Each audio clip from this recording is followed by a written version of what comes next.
अस्सलामु अलैकुम रहमतुल्लाह। माशाअल्लाह तबारकल्लाह, माशाअल्लाह जी माशाअल्लाह। ज़ोर तो बाद दा वेला है।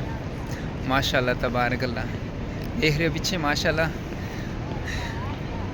अच्छा, इत्थे किस तरह रूटीन होंदी है नमाज दी?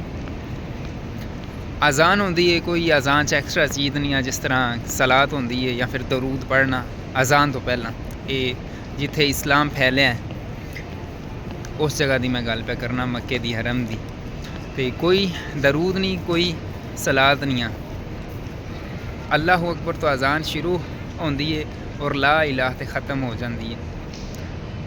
तो और उस तो बाद जमात खलोंदी है। जमात विच भी ज़ाहिर इत्थे मुख्तलिफ जगह तो बंदे आए होंदे न, हाजी लोग मुख्तलिफ जगह तो आए होंदे न। और कईयां मैं वेख्या नमाज मुकम्मल कंप्लीट नमाज जड़ानियाँ वो हत्थ बन के पढ़ते हैं। कईयां मैं वेख्या मुकम्मल कंप्लीट नमाज जड़ानी वो पूरी करते हैं हत्थ छड़ के। मुख्तलिफ तरीके न, तो कोई किसी ने जड़ानी कोई ये नहीं आखदा कि क्यों इस तरह जड़ानियाँ बनन। पाकिस्तान में पता है, अगर मौलवी साहब सॉरी अगर कोई बच्चा या फिर कोई नमाजी अगर फ़र्ज़ नमाज तो बाद दुआ ना मंगे ना, तो फिर वो शायद वो मौलवी साहब वो सही तरीके नाल गल नहीं करन लगे। हालांकि इत्थे फ़र्ज़ नमाज तो बाद कोई दुआ भी नहीं होंदी, क्योंकि नमाज पूरी एक दुआ है। और उस तो बाद इत्थे फ़र्ज़ नमाज तो बाद दुआ नहीं होंदी, ठीक है। तो और उस तो बाद जिहड़ा जनाजा होंदा है, हर तकरीबन हर जमात तो बाद जिहड़ा नहीं है जनाजा होंदा है। विच बाज़ औकात रह भी जांदा है, लेकिन ज़्यादातर जिहड़ा नहीं जनाजा होंदा है। अल्लाह ताला खैर करे, तो अल्लाह ताला बुरी निगात महफूज रखे। अल्लाह ताला तुहानू भी ये जगह पाक वेखने की तौफीक अता फरमाए, आमीन या रब्बल आमीन। और अल्लाह ताला बीमारन सेहत अता फरमाए। माशाअल्लाह तबारकल्लाह, वेख रहे हो पीछे टावर है माशाअल्लाह। मैं हूँ पढ़ के आया कुरान मजीद है। मेरा दिल है कि मैं अरबी लोगों को पढ़ा, बड़ा बेहतरीन कुरान मजीद पढ़ते हैं।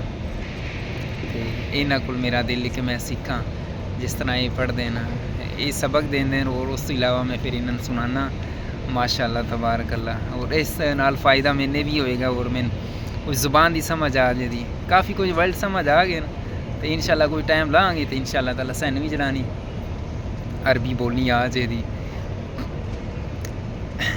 अरबी लोग विच मैं वेखे ना, क्योंकि मुअज़्ज़ज़ और परहेज़गार विच यकीन जानो कुरान मजीद इतना ज़्यादा बेहतरीन पढ़ते हैं। आप सल्लम एक सहाबी ने वेख्या सी, उन्हां दी किराहत सुनी सी, वो बड़ी खूबसूरत जड़ानी किराहत करते सन कुरान मजीद की, बड़ा सोहना कुरान मजीद पढ़ते सन। सल्लम उन्होंने फिर फरमाया कि तुहाडी आवाज़ दाऊद अलैहिस्सलाम जैसी है। दाऊद अलैहिस्सलाम दा यानी कि अल्लाह ताला उन्हां दी आवाज़ नूं एक मौजज़ा बनाया सी। तो इस तरह का खूबसूरत कुरान मजीद पढ़ते सन दाऊद अलैहिस्सलाम। तो परिंदे और पहाड़ जड़ा नहीं वो उन्हें सुनते सन उन्हों का कुरान मजीद। तुसीं हिसाब ला लो, इतना ज़्यादा बेहतरीन कुरान मजीद पढ़ते सन। ये अरबी लोग ना यकीन जानो बड़ा बेहतरीन कुरान मजीद पढ़ते हैं। और जब कोई गलती होंदी है तो ये दुरुस्त करते हैं, तो दिल यही करता है कि बंदा इन्हों को सुनता रहे। इतना ज़्यादा बेहतरीन कुरान मजीद पढ़ते हैं। अल्लाह ताला खैर करे, अल्लाह ताला तंग दस्तां की मदद करे। और अल्लाह ताला मेरे मंडी बहाउद्दीन वालियां दी मदद करे, आमीन। जेडे भी मंडी बहाउद्दीन दे न, जेड़ी जगह ते भी जेड़ी कंट्री विच गए न, अल्लाह ताला उन्हां दी रोज़ी विच बरकत पाए, अल्लाह ताला उन्हां सेहत दे, अल्लाह ताला उन्हां अपने हिफ्ज़ो ईमान च रखे, आमीन या रब्बल आमीन।